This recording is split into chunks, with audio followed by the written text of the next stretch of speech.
Meus amigos, temos mais uma decisão muito importante do Supremo Tribunal Federal sobre medicamentos. Dessa vez é o tema número 6. O STF já tinha julgado esse tema em 2020 e deixou para depois a fixação da tese de repercussão geral. E agora, quando julgou o tema de repercussão geral 1234, aquele que fala sobre o ente legitimado para fornecer medicamentos incorporados e não incorporados, o STF resolveu também fixar a tese do tema número 6. É isso que a gente vai ver aqui nesse vídeo. Vamos lá. Galera, antes de mais nada, se inscreve aqui no canal se você não tiver inscrito, deixa o seu like aqui no vídeo também, tá? E não se esqueça de ativar as notificações para saber sempre que a gente posta coisa nova, tá? Bom, é o seguinte, galera. A gente viu há alguns dias aqui no canal o julgamento do tema 1234 pelo Supremo Tribunal Federal. Nesse julgamento, o STF definiu qual é a esfera federativa responsável por atender um pedido de fornecimento de medicamento, seja ele um medicamento incorporado, que é aquele que está nas listas do SUS, seja ele um medicamento não incorporado, que é aquele que não faz parte das políticas públicas do Sistema Único de Saúde. E, simultaneamente ao julgamento do tema 1234, houve uma sessão virtual no plenário do Supremo Tribunal Federal para a fixação da tese no tema de repercussão geral número 6. O que acontece é que esses dois temas, o tema 1234 e o tema 6, passaram a andar lado a lado lá no Supremo Tribunal Federal, porque eles têm matérias que se comunicam. Então, o tema 1234 e o tema 6 passaram a se comunicar, tá? E foi por isso que foram julgados conjuntamente. Aconteceu que, na sessão de fixação da tese do tema número 6, o ministro Nunes Marques pediu vista e, por isso, a finalização dessa sessão de julgamento aconteceu depois da conclusão do julgamento do tema 1234. Mas foram iniciados conjuntamente, tá? Bom, o que foi objeto do tema número 6? No tema número 6, o STF tratou dos critérios para o Poder Judiciário poder forçar a administração pública a fornecer medicamento não incorporado, a fornecer medicamento que está fora da lista do Sistema Único de Saúde. No tema 1234, como a gente já viu aqui no canal, e o link para o vídeo está em algum lugar aqui, tá? Ou está na descrição, ou está aparecendo aqui na tela para vocês. Então, Jackson, deixa o link para a galera aí, tá? Bom, no tema 1234, como a gente já viu, o STF chegou a deixar claro ali para a gente, deixar ali subentendido, pelo menos, quais são os critérios para o Poder Judiciário poder forçar o poder público a fornecer medicamento não incorporado no SUS. Só que essa discussão foi objeto principal do tema número 6 e não do tema 1234. Por isso aqui no tema 6 foi que isso foi tratado de forma mais explícita. Foi no tema 6 que a tese de repercussão geral, fixada pelo Supremo, definiu de forma clara, sem qualquer dúvida, quais são os critérios que devem ser observados pelo Poder Judiciário para determinar a administração pública que forneça medicamentos não incorporados no SUS. Então, lá no tema 1234, você já consegue perceber quais são esses requisitos, até porque a gente viu isso no vídeo em que tratamos desse tema, mas é no tema 6 em que isso está tratado de forma mais clara e explícita na tese de repercussão geral. Tá bom? Bom, como a gente viu já em relação ao tema 1234, o que o STF fez ao definir esses critérios para forçar o poder público a fornecer medicamento não incorporado foi manter mais ou menos ali os critérios que o STJ já tinha fixado no tema de repetitivos número 106. Tá? O que acontece é que a temática da saúde, né, do Poder Judiciário, especialmente a temática do fornecimento de medicamentos, passou por uma evolução ao longo dos anos. Tá? Inicialmente, o Poder Judiciário não tinha muitos critérios para determinar o fornecimento. Isso causava muita confusão, muita dificuldade no próprio desenho das políticas públicas de saúde. E aí o STJ, no tema 106, no tema de repetitivos 106, estabeleceu critérios para obrigar o Estado a fornecer medicamento fora da lista do SUS. Então, a partir desse momento, a gente passou a ter ali sistematizados esses critérios, o que deu um pouco mais de segurança jurídica nessa matéria. E esses critérios eles vinham sendo aplicados inclusive pelo STF. E agora o STF pegou esses critérios, manteve esses critérios no tema de repercussão geral número 6 com alguns temperamentos. E aqui é importante lembrar o seguinte, o tema número 6 inicialmente era um tema em que se debatia a possibilidade de determinar ao poder público o fornecimento de medicamento não incorporado de alto custo. Então a discussão é, o Estado pode ser obrigado a fornecer medicamento de alto custo? E aí, durante os seus debates, isso foi mudando um pouco. Os ministros debateram e falaram, olha, o correto é a gente, na verdade, fixar os critérios para obrigar o Estado a fornecer medicamento não incorporado, independentemente do custo do tratamento. Não faz muito sentido a gente ficar preocupado com o custo do tratamento aqui, porque a nossa decisão não é uma decisão que vai obrigar o poder público a incluir o medicamento na política pública de fornecimento de medicamentos. É um caso aqui em que a gente vai analisar e aí não estaremos nos intrometendo na definição da política pública de saúde. E quem tem atribuição para analisar se vale a pena ou não incluir o medicamento na lista de fornecimento do SUS é o próprio SUS, é o próprio Poder Executivo, não é o Poder Judiciário. Então, a gente tem aqui que definir os critérios para o Poder Judiciário mandar fornecer medicamento fora da lista do SUS. O custo do medicamento é uma preocupação do Poder Público, do Poder Executivo, na definição das políticas públicas de saúde. Então, no tema número 6, quando o STF fixou a tese de repercussão geral, ele já fixou critérios aplicáveis a medicamentos de alto custo e medicamentos de baixo custo. Então, esses critérios se aplicam a qualquer medicamento fora da lista do SUS, independentemente do custo do tratamento. Beleza? Antes da gente passar para ver o que foi que o STF definiu no tema número 6, vamos lembrar o que é que o STJ tinha definido no tema de repetitivos 106. Olha só a tese que o STJ tinha definido. A concessão dos medicamentos não incorporados em atos normativos do SUS exige a presença cumulativa dos seguintes requisitos. Então o STJ fixou aqui quais requisitos teriam que estar presentes para o poder público poder ser compelido pelo judiciário a fornecer um medicamento que não está incorporado no SUS. Primeiro, comprovação por meio de laudo médico fundamentado e circunstanciado, expedido por médico que assiste o paciente, da imprescindibilidade ou necessidade do medicamento, assim como da ineficácia para o tratamento da moléstia dos fármacos fornecidos pelo SUS. Então, em primeiro lugar, tem que demonstrar que o medicamento que está sendo pedido, ele é necessário, né? Ele é imprescindível para aquele tratamento e que no SUS não tem nenhum outro medicamento eficaz para aquele tratamento. 2. Tinha que demonstrar a incapacidade financeira do paciente para pagar por conta própria pelo tratamento. E 3. Tinha que haver o quê? O registro do medicamento na Anvisa. Beleza? Então o medicamento tinha que estar registrado na Anvisa. Bom, no tema de repercussão geral número 6, essas premissas básicas que já tinham sido fixadas pelo STJ foram mantidas. O STF só deu ali alguns temperamentos, alguns detalhamentos, tá? E deixou claras mais algumas coisas relacionadas ao procedimento judicial nessas ações de fornecimento de medicamento. E é isso que a gente vai ver aqui. Ó. No tema de repercussão geral número 6, o STF estabeleceu o seguinte. Isso aqui ainda não é a redação da tese de repercussão geral. Tá? A gente vai ver ainda como ficou redigida a tese. Isso aqui é só um resumo do que foi estabelecido na tese fixada pelo STF. Tá?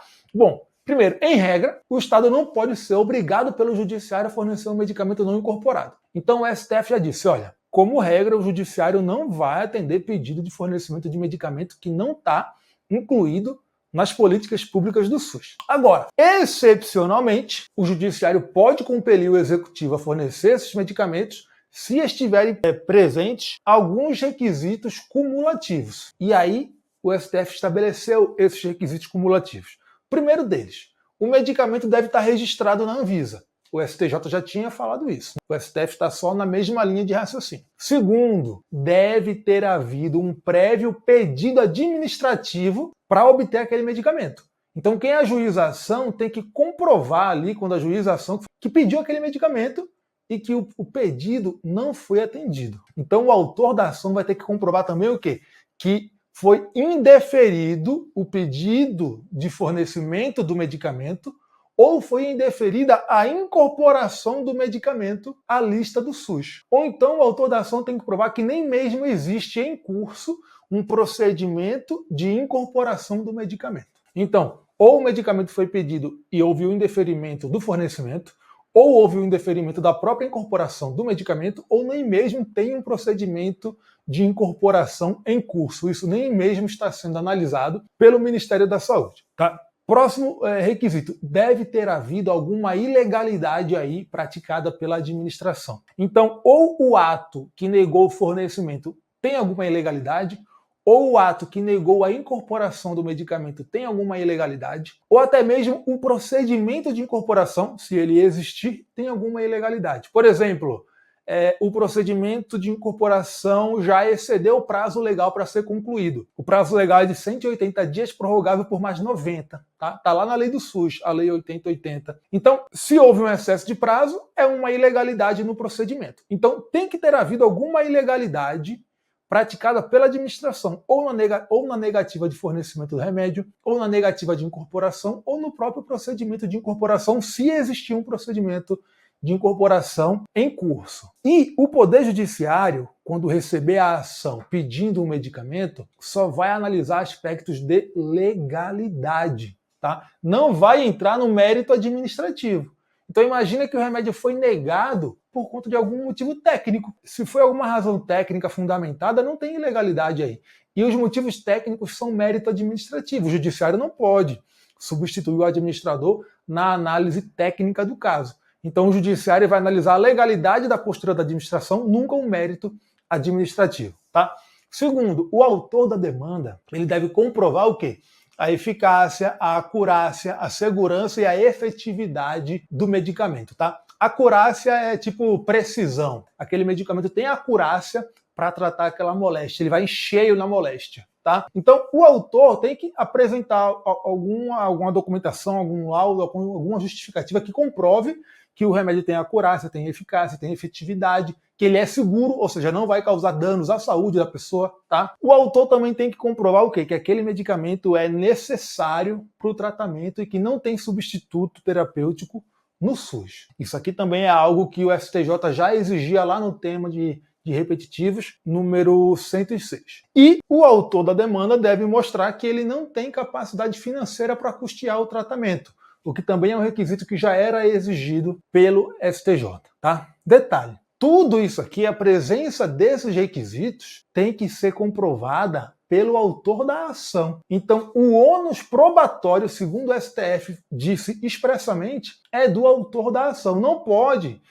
o judiciário exigir que a Fazenda Pública, que o poder público, no processo judicial, comprove que esses requisitos aqui estão ausentes. Não. O autor, quando ajuiza a ação, vai lá e mostra, ó, tudo aqui comprovado, eu tenho direito ao medicamento. Beleza? E a tese de repercussão geral foi essa aí, que está aparecendo na tela para vocês, e que eu vou compartilhar diretamente na tela de vocês, tá? Olha aí, essa aí, então, é a tese de repercussão geral. E essa tese, vamos ler aqui, a gente vai identificar todos esses requisitos que a gente já mencionou aqui. Vamos lá, olha aí. A tese falou o seguinte: a ausência de inclusão de medicamento nas listas de dispensação do SUS, e aí pode ser RENAME, que é a lista nacional, né? RESME, que é a lista estadual, REMUME, que é a lista municipal, entre outras, impede, como regra geral, o fornecimento de fármaco por decisão judicial, independentemente do custo. Então, o STF já deixou claro aqui que a regra é o não fornecimento por decisão judicial e que essa tese se aplica ao medicamento qualquer que seja, independentemente do custo do tratamento. Item 2. É possível, excepcionalmente, a concessão judicial de medicamento registrado na Anvisa, então tem que estar registrado na Anvisa, mas não incorporado às listas do SUS, desde que preenchidos cumulativamente os seguintes requisitos, cujo ônus probatório incumbe ao autor da ação. Aí, seguindo, a tese elenca os requisitos cumulativos, né? Primeiro, negativa de fornecimento do medicamento na via administrativa, nos termos do item 4 da tese do tema 1234. Segundo, ilegalidade do ato de não incorporação do medicamento pela Conitec, ausência de pedido de incorporação ou mora na sua apreciação, tendo em vista os prazos e critérios previstos nos artigos 19Q e 19R da Lei 8080, que é a Lei do SUS, e o regulamento, que é a Lei 7646. Conitec, pessoal, é a Comissão de Incorporação de Tecnologias ao SUS, alguma coisa assim, tá? Então é uma comissão que integra o SUS, está dentro do SUS, que assessora o Ministério da Saúde na incorporação de medicamentos, tá? E ela está mencionada na lei do SUS, tá? Item C, impossibilidade de substituição por outro medicamento constante das listas do SUS e dos protocolos clínicos e diretrizes terapêuticas. Então, está aí presente o requisito da inexistência de substituto terapêutico. Seguindo, item D aqui, comprovação à luz da medicina baseada em evidências da eficácia, acurácia, efetividade e segurança do fármaco, necessariamente respaldadas por evidências científicas de alto nível, ou seja, unicamente ensaios clínicos randomizados e revisão sistemática ou meta-análise. Então, a comprovação da adequação do remédio, né, tem que ser feita a partir de evidências científicas de alto nível, tá? Item E, imprescindibilidade clínica do tratamento comprovada mediante laudo médico fundamentado, descrevendo inclusive qual tratamento já realizado. E item F, incapacidade financeira de arcar com o custeio do medicamento. Agora aqui tem uma coisa bem interessante aqui no item 3, que é o seguinte, vou até voltar aqui para mim. No item 3 da tese de repercussão geral, o STF falou o seguinte, olha, o juiz ou o tribunal, quando for analisar um pedido de fornecimento de medicamento não incorporado, não deve analisar esse pedido à luz apenas do que o autor da ação afirma nos autos. Então imagina o seguinte, o autor da ação junta lá um laudo do médico dele falando que ele precisa daquele medicamento. O juiz deve se fundamentar só no que aquele laudo está falando? Não. Ele deve buscar elementos de convicção fora daquilo. Então existe um núcleo de apoio no Poder Judiciário contendo esses dados científicos, e o juiz também pode consultar órgãos e entidades com expertise na matéria, por exemplo, profissionais do SUS, sei lá, a própria Conitec, e por aí vai, tá bom? Então, foi isso uma das coisas que o STF falou aqui no item número 3 da tese de repercussão geral que a gente vai ver agora. Olha aí, o item 3 fala o seguinte, sob pena de nulidade da decisão judicial nos termos do Código de Processo Civil, o Poder Judiciário, ao apreciar o pedido de concessão de medicamentos não incorporados, deverá obrigatoriamente, item A, analisar o ato administrativo comissivo ou omissivo de não incorporação pela Conitec ou da negativa de fornecimento da via administrativa à luz das circunstâncias do caso concreto e da legislação de regência, especialmente a política pública do SUS, não sendo possível a incursão no mérito do ato administrativo. Isso a gente já tinha visto. Item B. O juiz deve aferir a presença dos requisitos de dispensação, de fornecimento do medicamento, a partir da prévia consulta ao Núcleo de Apoio Técnico do Poder Judiciário, o NATJUS, que é onde há dados para auxiliar os juízes, sempre que disponível na respectiva jurisdição, ou a entes ou pessoas com expertise técnica na área, não podendo fundamentar sua decisão unicamente em prescrição, relatório ou laudo médico juntado aos autos pelo autor da ação. Ou seja,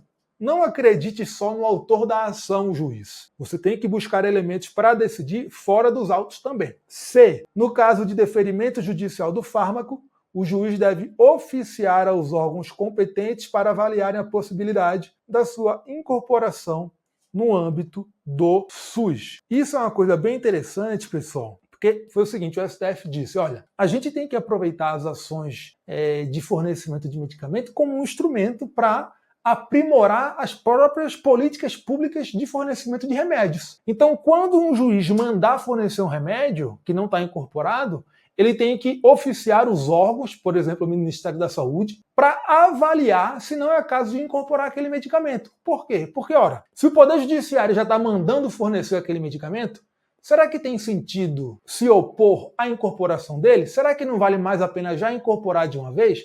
Agora, claro que quem tem que avaliar isso é o Ministério da Saúde, né, auxiliado pela Conitec. Ele vai avaliar várias variáveis envolvidas aí, né? Por exemplo, quantas pessoas precisam desse medicamento geralmente? Incluir aquele medicamento nas políticas públicas de fornecimento de remédio, será que vai conseguir atender uma grande quantidade de pessoas? Ou seria melhor priorizar um outro medicamento que atenderia mais indivíduos, né? Então, isso é uma análise que o Poder Executivo tem que fazer por meio dos órgãos próprios. Agora, os juízes e tribunais, quando mandarem fornecer um medicamento, segundo a STF, tem que avisar os órgãos competentes para incorporar medicamentos no SUS para que eles avaliem se é caso ou não de realizar essa incorporação. Então, galera, essa foi a tese de repercussão geral fixada no tema número 6 pelo STF, tá? Ela foi, então, até esse item 3 aqui. Aqui a gente finalizou. E aí, finalmente, o STF esquematizou os requisitos cumulativos para o fornecimento judicial de medicamento não incorporado nas listas de fornecimento do SUS. Tá? Nesse julgamento, o STF também aprovou uma nova súmula vinculante. Mas eu vou falar disso em outro vídeo, tá? Por hora, a gente fica por aqui. E, novamente, se você não deixou seu like no vídeo, deixa o seu like aqui, se inscreve no nosso canal se não estiver inscrito e ativa as notificações. E aproveite e compartilhe o vídeo com seu amigo, tá? Certamente vai ajudar muito, até porque o tema da judicialização da saúde é um tema que está presente na vida de muita gente. Beleza? É isso aí, meus amigos. Muito obrigado e até a próxima.